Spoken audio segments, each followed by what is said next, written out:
Ustaz Adi. Jazakumullah khair, mudah-mudahan Allah berkahi antum, keluarga antum, ilmu dan semuanya, dan mudah-mudahan Allah jaga antum hingga surga Firdaus. Doakan kami juga semuanya agar dimudahkan menuju surga. Allahumma shalli wa sallim ala Nabi Muhammad. Ustaz, ana ingin bertanya, di dalam sujud itu kan disyariatkan, atau di beberapa titik sholat itu disyariatkan untuk berdoa juga, Ustaz.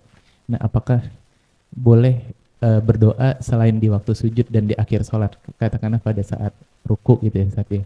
Yang pertama. Kemudian yang kedua, ketika sujud kan bacanya tadi antum sudah jelaskan subhanarabbil a'la wa bihamdi Allahumma gfirli.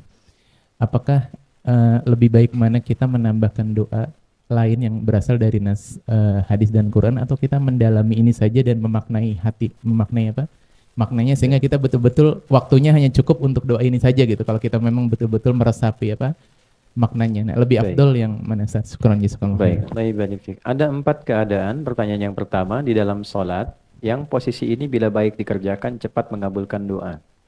Yang pertama dalam berdiri. Spesifiknya adalah dalam bacaan Al-Fatihah pada kalimat iyyaka na'budu wa iyyaka nasta'in. Dalilnya adalah hadis qudsi tersambung kepada Nabi, jalur sahabat Abu Hurairah radhiyallahu taala anhu. Kalimatnya qala Rasulullah sallallahu alaihi wasallam, qala Allah azza wa jalla qasamtu shalah baini wa baina 'abdi wa li 'abdi ma sa'al. Nabi SAW menyampaikan, Allah Subhanahu wa taala berfirman dalam hadis qudsi, aku bagi salat menjadi 2 bagian antara aku dengan hamba-Ku. Kalau hamba-Ku benar mengerjakan bagiannya, maka apapun yang dia minta aku akan kabulkan. Idza qala al-'abdu alhamdulillahi rabbil alamin, qala Allah azza wa jalla hamadani 'abdi. Kalau hamba memulai membaca alhamdulillah rabbil alamin, maka aku jawab. Ingat ya, kalimat Al-Fatihah itu dijawab oleh Allah. Bacaan Al-Fatihah dijawab. Karena itu perbaiki bacaannya. Belajar dengan betul. Dan rasakan bahwa kita diawasi. Itu ihsan namanya. Anta'budallaha ka'annaka tarah fa illam takun tarah fa innahu yarak. Jadi salat yang bagus itu salat yang merasa Allah melihat, diawasi. Sehingga karena merasa diawasi, kita perbaiki bacaan kita supaya benar. Malu di hadapan Allah bacaan gak bagus. Allah jawab, hambaku sedang memujiku. Wa idza qala al-'abdu alhamdulillahi rabbil alamin, qala Allah azza wa jalla athna 'alayya 'abdi.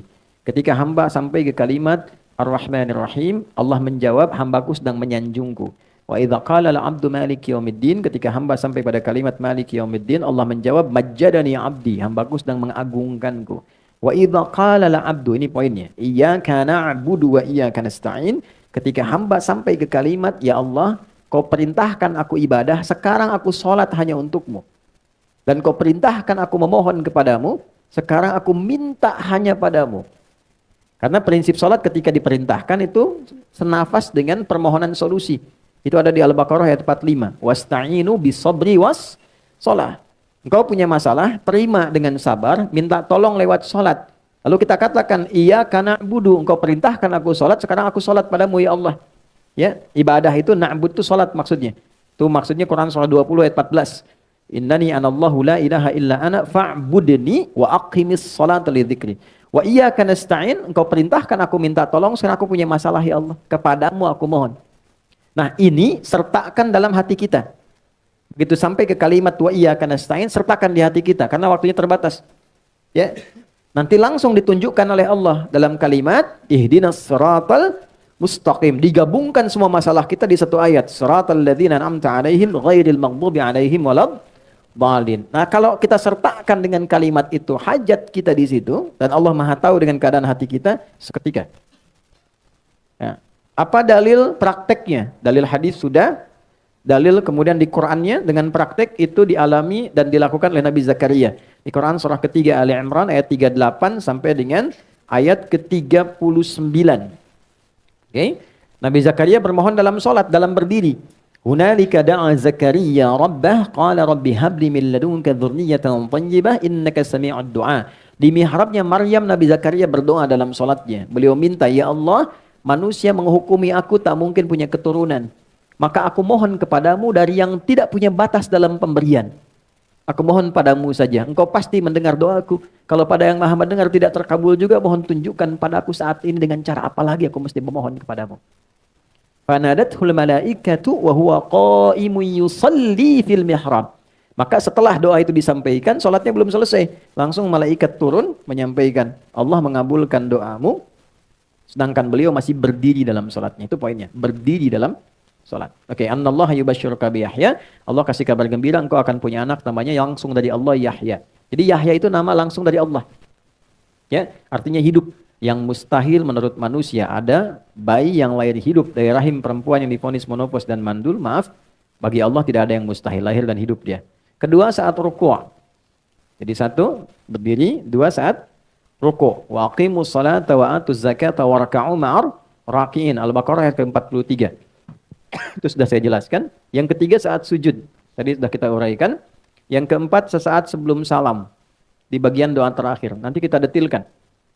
Allahumma inni a'udzubika min azabi jahannama wa min azabil qabri wa min fitnatil mahya wal mamati wa min syarri fitnatil masihi dajjal. Setelah itu isi dengan doa sebelum salam.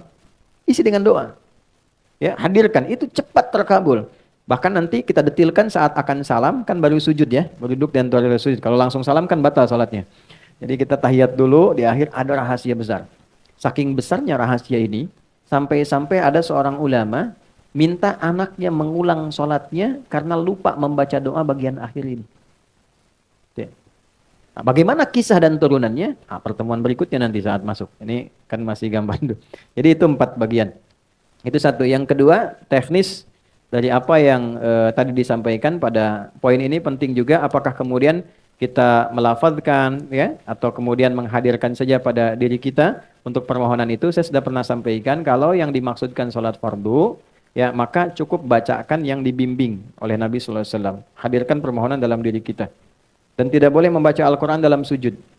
Jelas ya? Tidak boleh membaca Al-Qur'an dalam sujud. Kalaupun ingin baca dipahami sebagai bacaan doa, bukan bacaan Qur'annya. Ya, itu dalam salat-salat sunnah. Bukan salat fardu yang sudah detil bacaannya diikat dengan kalimat shallu kama ra'aitumuni usolli. Kalau salat sunnah lebih fleksibel. Ya, misal dalam salat sunnah pengen baca yang Al-Baqarah ayat terakhir itu. La yukallifullahu nafsan illa wus'aha. Jangan baca dari awal, posisikan sebagai doa bagian tengah. Rabbana la tu'akhidna in nasina aw akhtana sampai ujung misalnya. Tapi jangan baca dari awal dan diposisikan sebagai ayat Quran. Pahami sebagai bagian doa. Karena nggak boleh baca Quran dalam sujud. Jelas? Saya kira itu Allahu a'lam bissawab.